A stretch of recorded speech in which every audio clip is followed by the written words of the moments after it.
So the first thing that I saw this past week was Lightyear, and apologies for the art of Lightyear, but I just thought it was a really really cool picture, and I wanted to use it as kind of the title card here. But yeah, Disney and Pixar's Lightyear, which I believe, and I might be misremembering this again. Pandemic, it's been really hazy, but I do believe that this is the first theatrically released Pixar film since Onward, and I remember personally watching Onward at home on Disney Plus, but I also do remember that I believe I remember that it also released in theaters at the same time. That was March of 2020, right around when the pandemic started. So I believe that's what happened, but I could be wrong. Anyways, first Pixar movie to be released theatrically in quite a while, and all of the other ones that I've seen them all. Turning Red, Luca, Soul was quite excellent, I think. Maybe not S tier, but very very excellent. I will have to be updating my Pixar tier list video at some point with all the new releases, but I think that Soul was quite excellent. I was a big fan of no, sorry, I enjoyed Luca for what it was. It was just a short little fun movie, coming of age kind of movie. And Turning Red, well, I understand why a lot of people really gravitated towards it. I actually wasn't the biggest fan of the movie. I think just kind of the style and sort of the tone, not the style. The style was really wonderful just to see. Again, each Pixar film, while being all 3D animated, have a very different stylistic sensibility. I just think sort of the tone of the movie is generally not something that I am gravitated towards, but I was able to very much appreciate what they were going for, and I ended up having a good time watching the movie. So there's that. But Lightyear, this is a sci-fi sort of epic. Right, it's actually one of the first sci-fi action films, I think, if not the first, that Pixar has done. Obviously, Incredibles is also sci-fi-ish, but yeah, and also full spoilers ahead, by the way, if that wasn't clear. You guys already know all this stuff, by the way, but being based on the toy Buzz Lightyear, and then coming to realize that this is actually the movie that inspired the toy in the Toy Story franchise, which is actually really clever.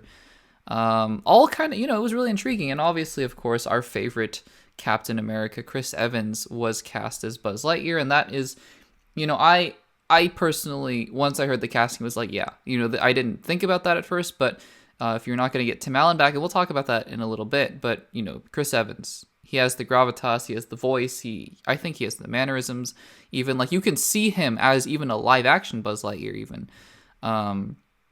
And so when he was cast, I was actually pretty excited about it. And we can jump right into it, actually. I thought Chris Evans did a fantastic job playing the character of Buzz Lightyear. I think that he gave the stoicness, the right amount of emotionality.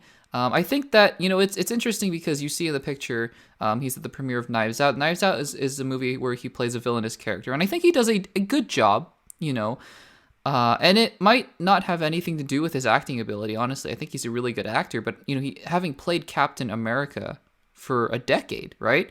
And then now coming in and playing another very stoic hero character, who obviously both Captain America and Buzz Lightyear have flaws and things like that, but they are heroes. And it's hard to kind of break him out of that archetype a little bit. I think Knives Out did a good job of getting us started on that direction, if he so chooses. Because obviously, I mean, who's to complain if you're known for being Captain America for your entire life? I don't think Chris Evans is complaining at all. So I think that while this role doesn't offer Chris Evans sort of the versatility that a Knives Out role did as a Hugh Ransom, was that his name?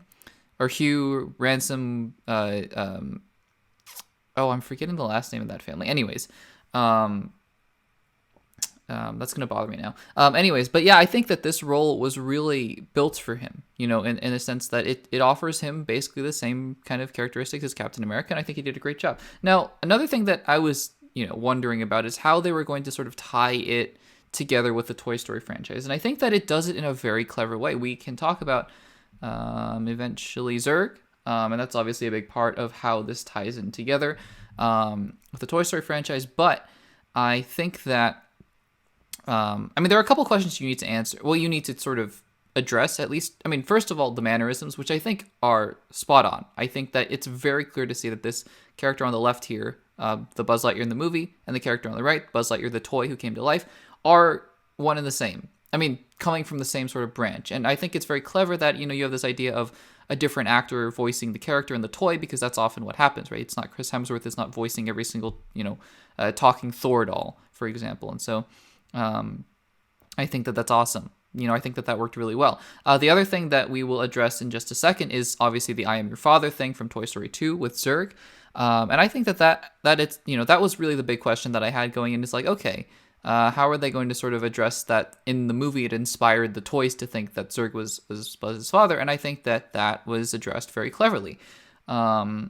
And so that was good. Other little things like, we can get a better picture here. Like the suit obviously looks great. Obviously the rendering, if you can tell from here to here, or even just, left and right, the rendering is obviously incredibly more advanced in 2022 than it was in 1997, around then. But still, you can tell that it's the same suit. You can tell it's the same character, obviously with the head covering and the dome. And I even like the little wing thing at the end when he's flying off in space and he gets the wings. I think that that's cool. It's a very nice little touch. Those are things that don't have to be there. I think about a movie like Solo, a Star Wars story, for example. It's like it's not necessary that we know where the dice come from, but it's there. And honestly, rather, I think that Solo kind of emphasized those things too much. Like, hey, this is where he got his last name. This is where he got his dice. And like, those are, things that you can kind of sprinkle in along the way, like Lightyear does. But those are not necessarily things that you need to make the focus of the entire movie. And so I was really glad that, these things are just kind of taken for granted. Like, this is the character. This is who he is. And that was really awesome. Now, the relationship, I don't have pictured here the other members of the crew. And we can talk about, well, here, let's go back to here, actually. I'm just seeing Buzz doing the finger touching, the index finger touch that he did with Commander Hawthorne. Alicia, I believe, the grandmother of Izzy.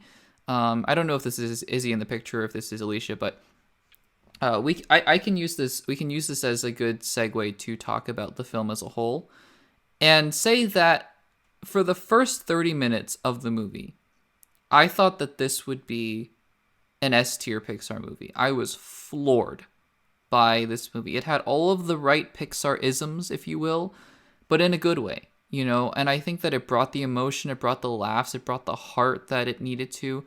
And honestly, that montage of when he's trying to go make the jump and go to hyperspeed, and everyone's getting old around him is just, it's Pixar. It reminded me of the first 10 minutes of Up, that montage of growing old and life passing you by. And I'm not gonna lie, that scene when he sees the hologram or recording of Alicia Hawthorne, I believe her name is Alicia, of Commander Hawthorne, I'm just gonna say, got me emotional.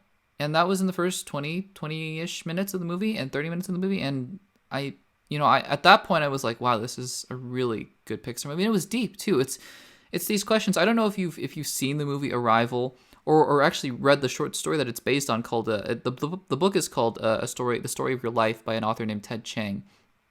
It's a really wonderful short story. I would recommend reading it if you haven't, and if you enjoy the movie Arrival and didn't know it was based on a short story. But that, mildly spoil some of the movie in the book, it's sort of about this idea of, if you know what's going to happen, do you still allow it to happen anyways?